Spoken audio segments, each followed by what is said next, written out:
Well, hello, that's me again, and today is the October 3, and as you all know, I hate Sitraps. The reason I hate Sitraps because I like all those uh, generals and military experts, quote unquote, online. I don't have access to general stuff of Russia, or I do not have access to the actual situation on the ground. But the reason I begin to do it today is very simple. For the last 48 hours, the FUG people, primarily the Ukrainian and maybe some, Western guys, who are basically in psychological operations or simply just butthurt and, feel themselves losers. They've been throwing around all kind of the crap which was produced by the most trusted, most honest, the most full with integrity rag, which is called Washington Post, which was talking about the collapse of the front on in Ukraine. Well, obviously, anybody who writes for Washington Post is, by definition, on military affairs is not military professional because there's no really the full-blown front as such. And the issue of the mobile defense is the whole other thing, which most American journalists will never understand. They just don't have the intellectual or mental faculties to grasp it. But let's talk a little bit about this front collapse, and we'll start, of course. Pardon me for this minor inconvenience. I had to answer this. So anyhow, let us take a look at what is happening. Let me start with this. We get the first news yesterday, which was spread, which is bullshit. Okay, let's not kind of, mince words here, because it's complete misinformation about the front collapsing and the, all those forces of Ukraine attacking in the, along the Dnieper River, or they call it Dnipro in Ukrainian. So, well, let me show you something. Here it is. Here's the real situation. What happened, as you can see yourself, in the village of Duchany, there were like 2 battalions actually, and that's the whole other story when we speak about those offensives, quote unquote, by Ukraine, which they tried to break through there. Well, the breakthrough is a relative term because you need to understand what attack is. And I am constantly on a record that attack is merely a maneuver. What really matters is the actually indeed offensive, which sets you basically final objectives. You have to reach the objectives, do something about those objectives, capture them or kill all those Ruskies there. And of course, this whole situation was basically about somehow with other attempt at Kakhovka, which has Kakhovka hydroelectric dam there. Well, guess what? Yes, they broke into this Duchany thing, whatever it is. It's not even a significant village to start with. It's a kind of hamlet or something like that. As you can see yourself, it is almost 100 kilometers away from the outskirts of Kherson.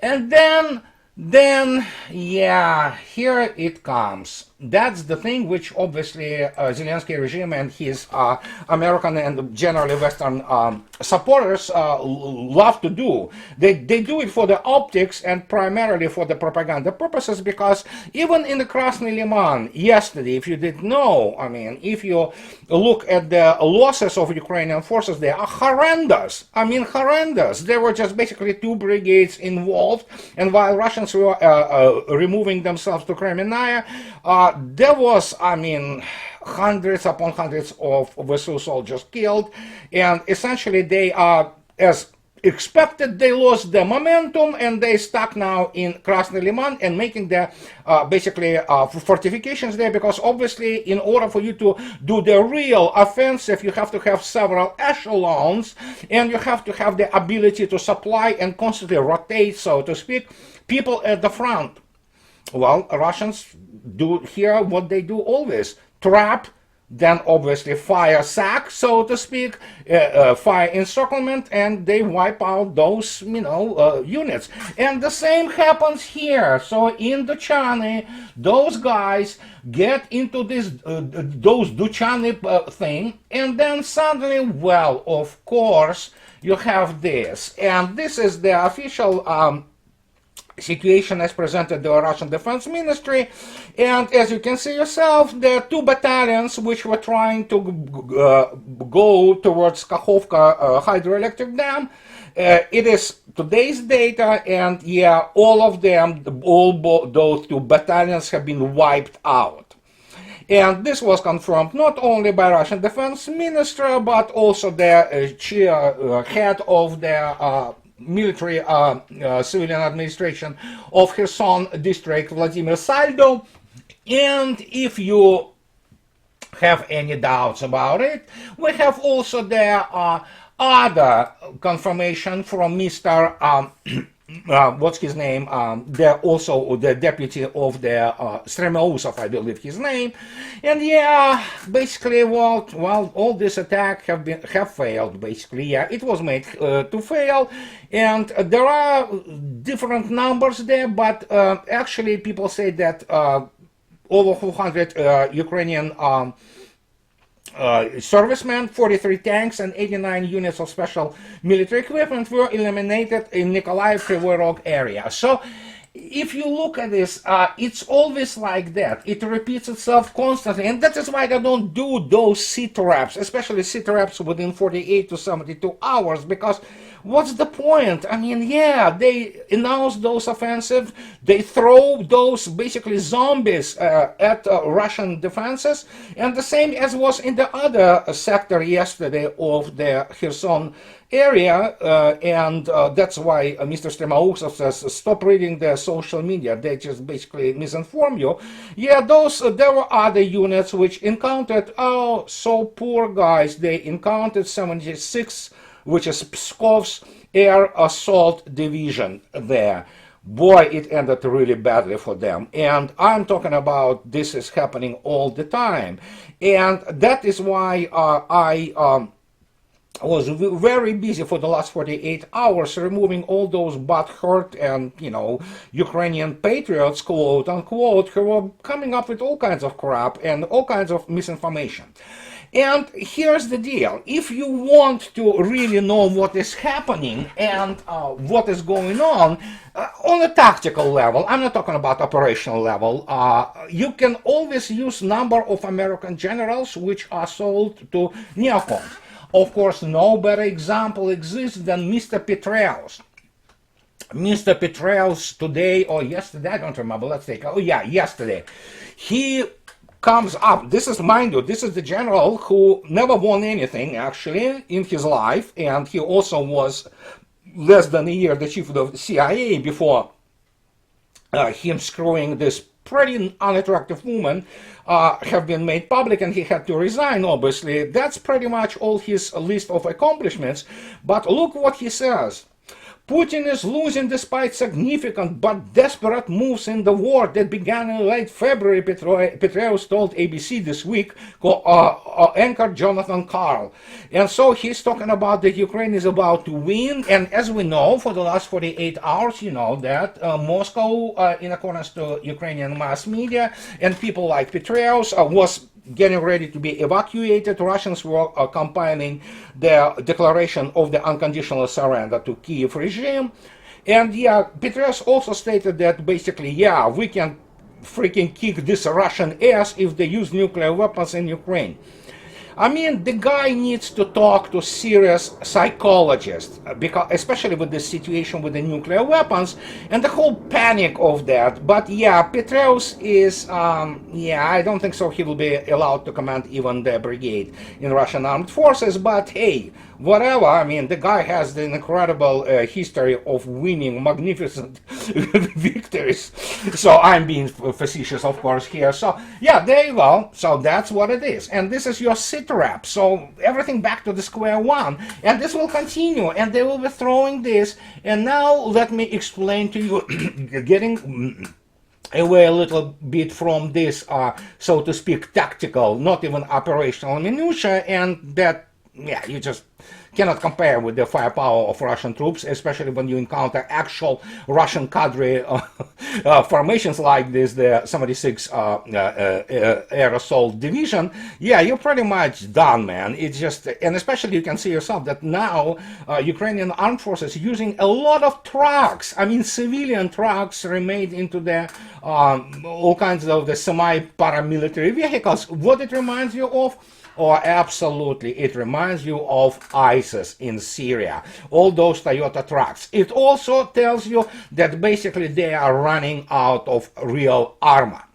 So, but let me remind you what is this all about and why I'm talking about this constantly and why I'm not really interested in constantly, how to say it, reiterating the same old, same old. Here it is. Remember this? This was September 20. September 20, when it became known that there are basically, you know, all those republics will be recognized and eventually joined to Russia. And look at the title of my video, which I made then. Game did change. Read it attentively. It was on the September 20. It was two weeks ago. And guess what? The game did change. But evidently many people still do not understand that it did change, and it changed dramatically, tremendously actually. And here's the issue I want to present you with. Forget about me. I could be, you know, accused of many things. I could be accused, you know, like working for Russian intelligence or pushing some agenda or what have you, you know, just discount me at this stage and say, hey, don't pay attention to the words of this guy. Why don't we talk to people who actually have been always NATO people?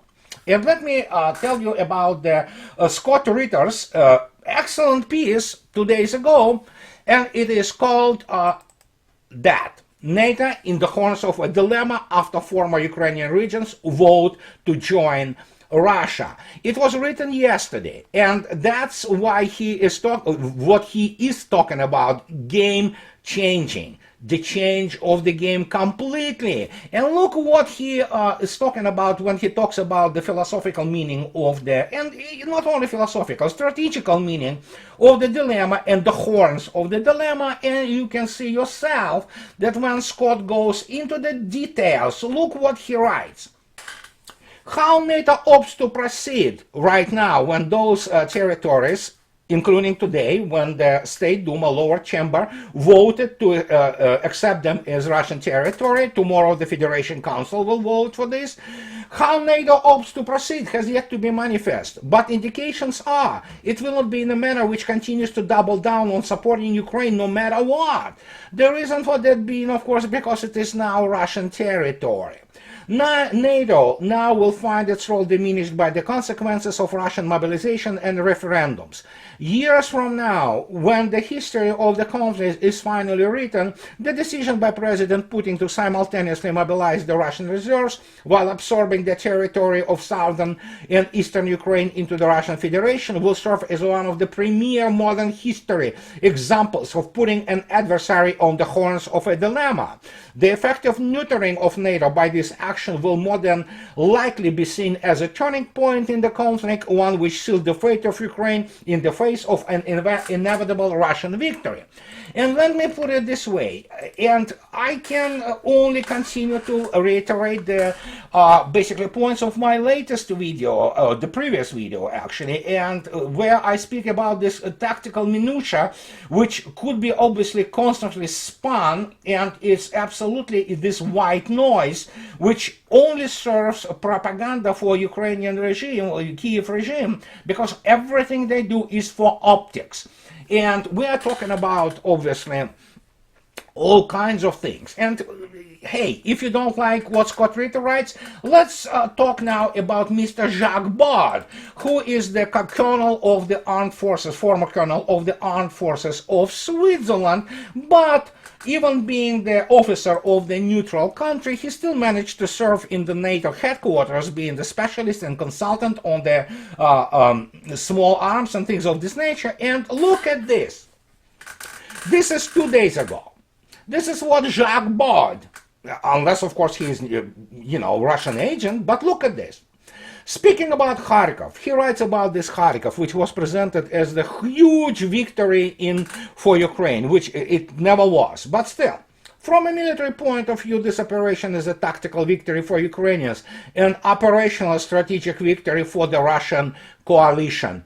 Remember, guys, Mr. Milan Vega and his talk about the fact that wars are won on operational and strategic level. Right. And here's this interesting minutia fact, which you have to take into account when you will begin to understand what was happening in Kharkov about 2 weeks ago. In August, indications suggested that the Russians had planned to leave the area well before the start of the Ukrainian offensive. They therefore withdrew in good order, together with some civilians who could have been the subject of retaliation. As evidence of this, the huge ammunition depot at Balaklia was empty when the Ukrainians found it, demonstrating that Russia had evacuated all sensitive personnel and equipment in good order several days earlier. And that is the whole thing. That's what I continue to basically try to get across to you.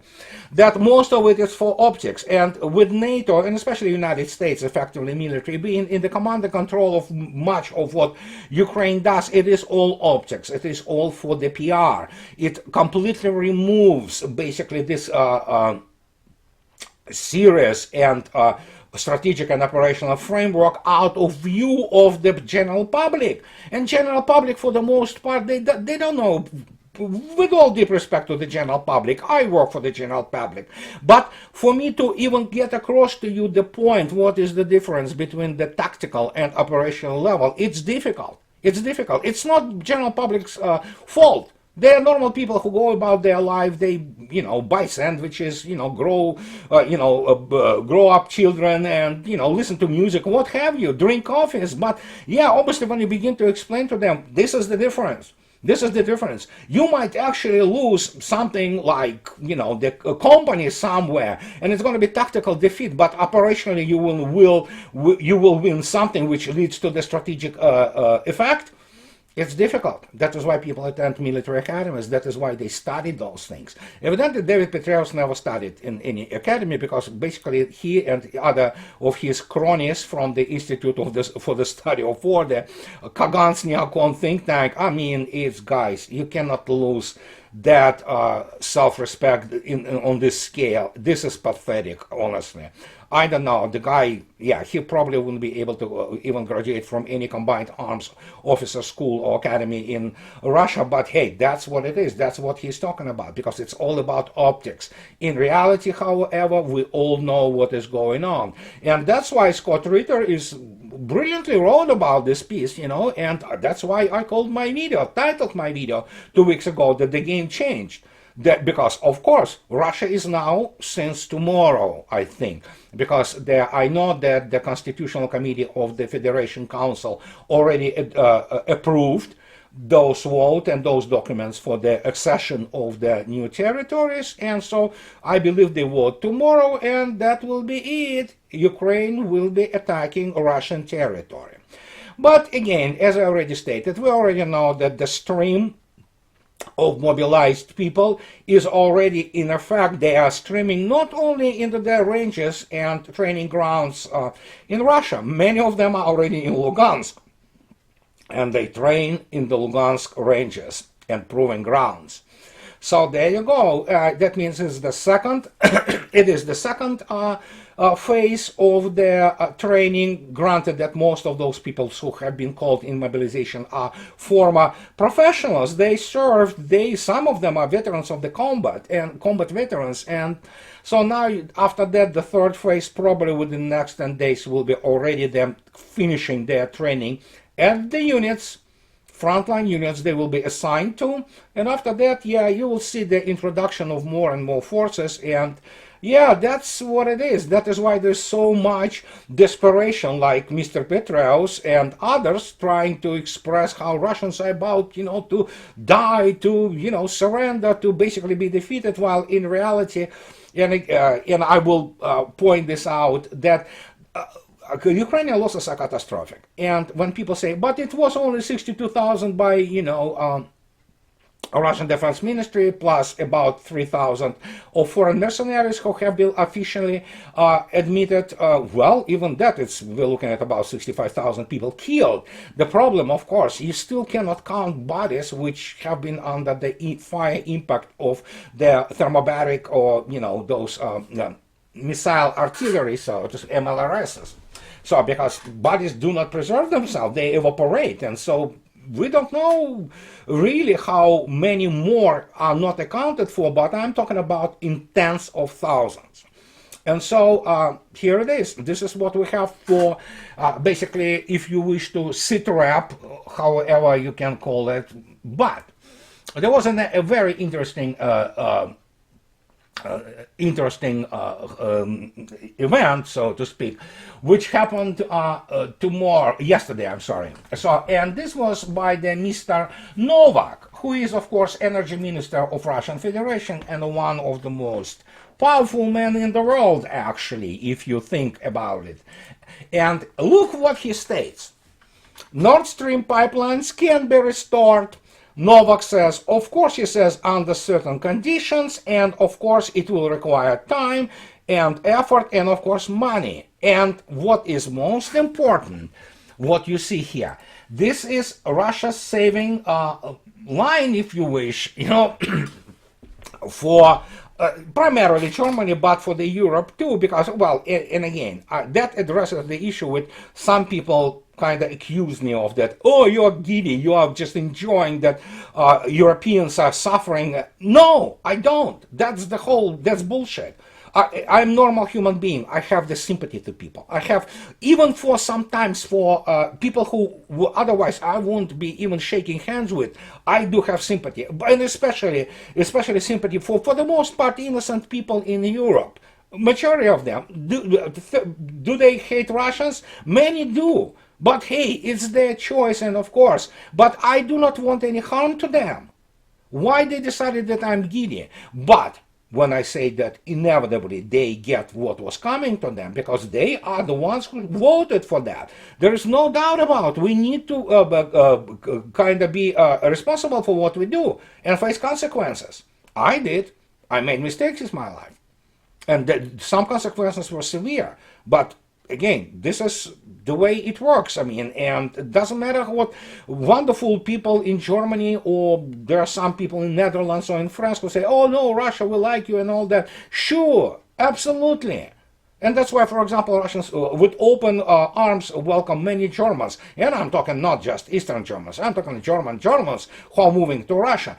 But the point is, hey, how about facing the fact that in terms of the, so to speak, democracy, quote unquote, you have options, you have choices. You made the choices. And when you look at the people who run the modern Europe or modern West, including the United States, you voted for these people.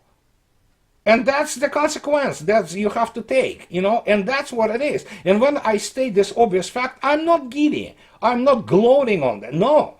And I understand that there is a bias remorse, but it is what it is. And you know what? Germany and Europe, they love to have the United States as their ally. Well, you loved it. Face consequences. That's what it is. United States will eventually fare slightly better than Europe, but what is coming to Europe is a disaster. But Russia throws them a line a little bit and say, hey, you still have chance to, rethink this. But what has to be understood, even if Russia, and somehow this will work out, and obviously United States is losing right now very many friends in Europe, especially the cold weather comes, there will be many people who will reassess their attitude towards the United States. But point is, even if Russia, let's imagine this, hypothetical issue, that Russia restores together with Europeans this Nord Stream pipelines, well, guess what? Everything will be done there on the Russian conditions, and Russians will dictate those conditions. And the last thing they will be taking into account will be, which is absolutely justifiable, whatever the sentiment exists in the public opinion in the Europe. And fact is, again, while there are many people in Europe and in the West and in the United States who are definitely sympathetic to Russia, and they are definitely not enemies of Russia, and they are not racist towards Russia, in Europe specifically, that's where America is a little bit different. In Europe specifically, majority, I don't know how large majority is, 65%, 70%, majority of population cannot stand Russian gods. They always hated Russia and Russians, and that's what happens now. And that is why, having this in mind, if it ever comes to this, and Novak obviously didn't say those things about Nord Stream just because he wanted to. He understands the political purpose of all that. Well, then guess what? They will be basically doing what Russia tells them without any kind of the objections. Otherwise, they will not have anything. And that's pretty much what is this all about. Now, this was my talk to you guys today. And again, it's almost off the cuff. And as always, those who like what I do, please subscribe to my channel. Those who can afford, obviously, guys, support me on Patreon. And I'm profoundly grateful to my wonderful patrons who allow me to do what I do. And this is what I wanted to talk to you about today. And I'll be talking to you later, guys. Bye-bye.